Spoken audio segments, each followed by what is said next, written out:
Bismillahirrahmanirrahim. Terima kasih saya nak ucapkan kepada guru-guru dan pengurusan Tadika An-Najah Bistari kerana telah mendidik anak saya, Muaz Muhammad Aizat, selama 2 tahun. Okay, Alhamdulillah selama 2 tahun Muaz di Tadika An-Najah.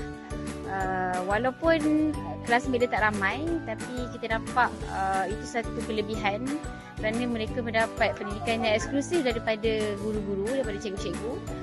Dan satu perkara yang menarik tentang An-Najah adalah persekitaran dia yang sangat santai dan juga tidak menekan, tak ada stres. Belajar dalam keadaan seronok dan gembira, dan itulah sebenarnya yang tak ada di kebanyakan tadika sekarang.